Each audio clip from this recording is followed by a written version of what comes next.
As full-time travelers, eating new and exciting dishes at new destinations is one of our favorite things. However, we need to find balance by having healthy and affordable meals at home. Living in Airbnbs and constantly having to acquaint ourselves with new grocery stores, food, and customs can make this challenging. So in today's video, we go over some tips and tricks and break down some prices to show you why it's totally worth it and to get cooking in your Airbnb. We found Canadian real maple syrup from Quebec.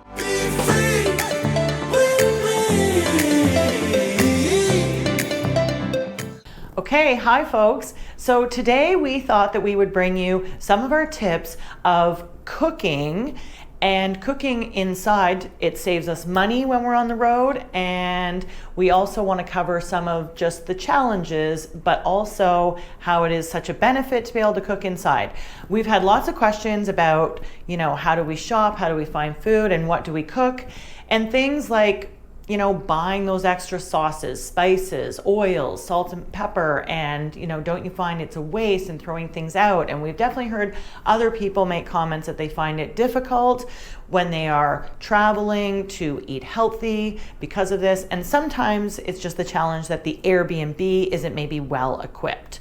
So we're going to cover some of those things today, and then you're just going to join me while I make our breakfast, so I show you how we try to save some costs and what we cook with and how we keep it simple so that we have as little waste as possible, and just the few key spices and things like that that we do purchase. We are always in an Airbnb for about a month this time around, so we try to shop based on that as far as our oils and our spices, and I'll go over some of that. And the places we've been traveling have been extremely affordable, so I will go over the prices as well. So let's just get cooking. So today I'm just going to do some eggs and broccoli for our breakfast. I usually have leftover rice from supper or lunch the day before, and if I do, I tend to add that to our breakfast. We like the little extra boost of carbs first thing in the morning. So that's the first thing I'm going to get cooking today. So one thing that we always purchase for the month is a big bottle of olive oil.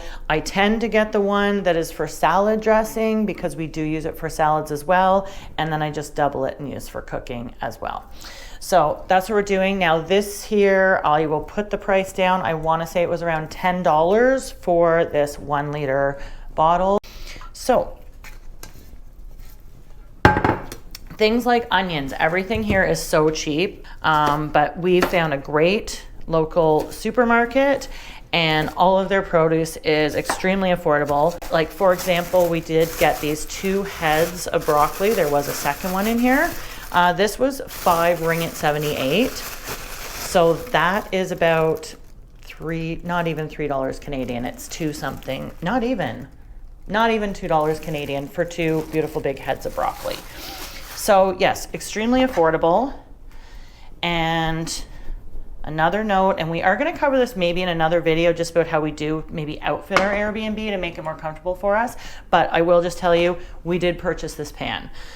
It was $10, but that is the cost of one of our meals if we were to eat out. So I've been using this now for like 20 days. I think it's more than paid for itself, and it just makes my life more easy. Okay, so I'm just going to throw my onions in here. Oh, it wasn't quite hot enough. There we go. Now, this Airbnb was not for the place that it is. It wasn't really that well outfitted for cooking, but it did come with this spatula. So anyway, I'm just going to cook up these onions here for a minute, and then we'll come back once those are a little bit translucent. I'll get the rice in, and actually in the meantime, I'm going to show you what else I do. So just to make it, this is sort of, again, a little bit more of a local taste. We buy our soy sauce. So that was, I think, $1.25 Canadian. This sambal sauce, which is sort of a local, it's Indonesian. It's like nasi lemak flavor. We really fell in love with it. So I bought some at the grocery store. This was about $2 or $2.50 Canadian. And of course, our favorite sriracha. I think that was only $1.60 Canadian. So again, as you can see, I mean, the sriracha, I think this is our second bottle and it's almost empty. Mitch loves his sauce. And I'm scraping the bottom of this sambal. So as you can see, Now, I cook with this over and over, so if you like a ton of variety in your cooking, maybe you're looking at me thinking this is gonna get boring, and I understand that. I tend to keep, like I said, very basic things around that I'll use over and over. Some days it might just be sriracha. We also buy mustard. I might mix that together. So I try to work with sort of 2 or 3 different things. And when we feel like something really different, you know, I might feel like curry, rather than me going out and buying all the ingredients and sauces, then that's what we choose to go out and have for our dinner. And again, just some basics like having onions, having fresh garlic, which has been cheap in Europe and here in Southeast Asia. I mean, that just adds so much flavor to your food. And of course, our basics are salt and our pepper. I think the pepper was the most expensive spice that I've had to buy. That was about almost $5 here, $4.50 or so. Still very cheap compared to Canada.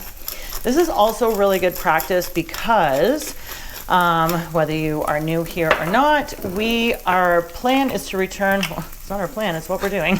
We're returning to Canada in the summer, and we are living in our converted Sprinter van.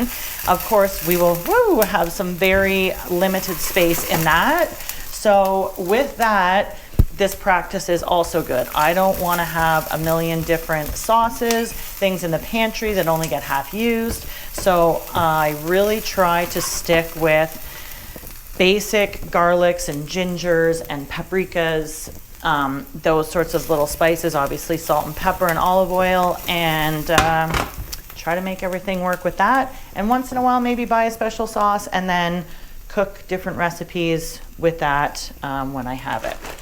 So anyway, to do the leftover rice, and anybody who doesn't know, by the way, I have no business doing a cooking show actually, but I am. So if you're frying rice, always make sure it's leftover cold rice. Just works so much better. For anybody who's wondering and you think this sounds awful to have this savory breakfast of vegetables and rice, I understand.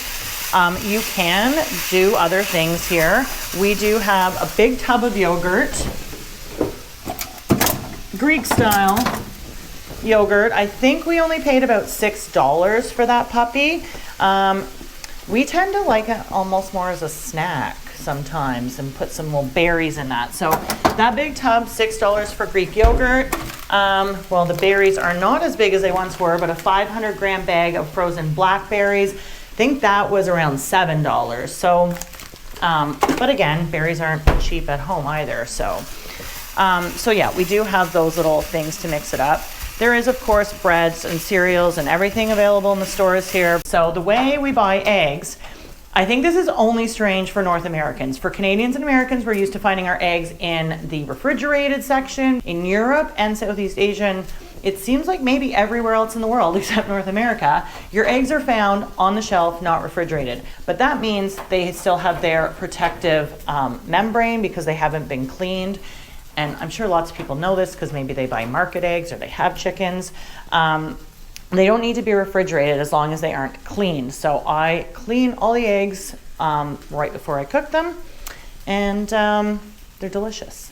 Okay, I'm just gonna chop up my broccoli. When I do boil or steam the veggies, I do use the tap water because I know it's steaming there for at least 4 minutes. And we've had 0 issues all month. I haven't poisoned anyone. And yep, at home I would have a steamer and a proper little basket, but here we don't, and guess what? It's totally fine. Sometimes we make do. Another purchase we made, Airbnbs are notoriously awful at having good or sharp knives. The only knife that in this Airbnb was actually like a paring knife. So again, I think we spent, how much did we spend, Mitch? $10. Okay, so we spent $10 at IKEA on this knife. Again, you might be saying like, oh my gosh, you can't take that with you. No, we can't, but you know what? $20 made my life so great. I've chopped a lot of things that actually already needs a sharpening, I think. So yeah, to wash eggs, if you're not familiar, they just literally need a little rinse under the sink like that. I give them a little rub, make sure there's no chicken poop on them. Okay, so the rice has been just sort of frying up here with the onions, And I just take this little concoction I made, and I apologize anyone if this is not how you kind of do this, but you can really do whatever you want as long as it tastes good. So sambal, sriracha, and sweet soy sauce. Mitch can attest to the fact that this is quite tasty. Sure is. So, you know, just get creative. Just do the things you like.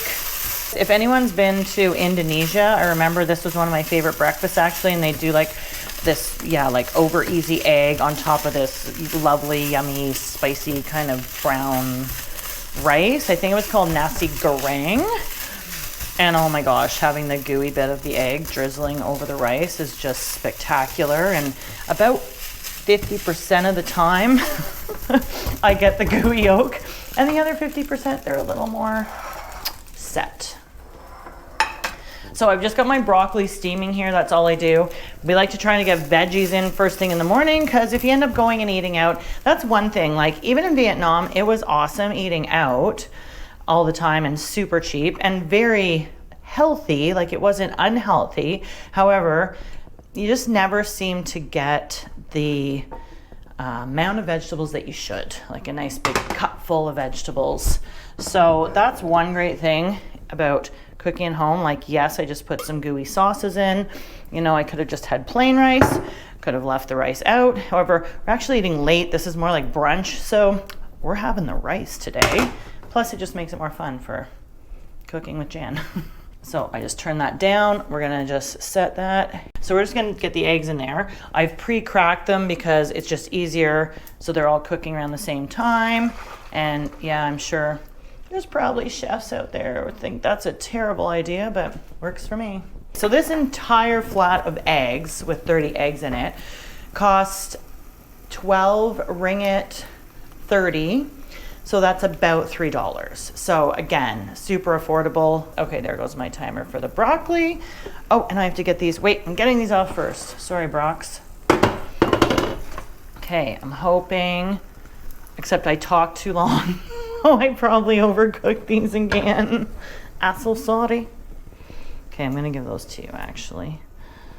There, a little bit of that. Turn everything off. Okay, I'm gonna drain this broccoli and then I'll show you what the final plate looks like. Okay, so breakfast is served. Of course, presentation is everything, so I did slice up some little tomatoes to put on the plate.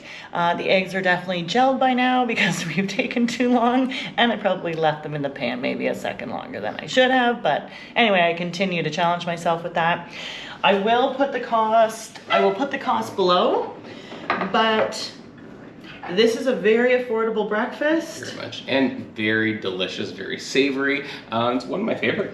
And healthy. Overall, we've got a good, nice helping of veggies. Makes us feel better when we do go and have those eat outs. For sure. So anyway, cheers. Cheers.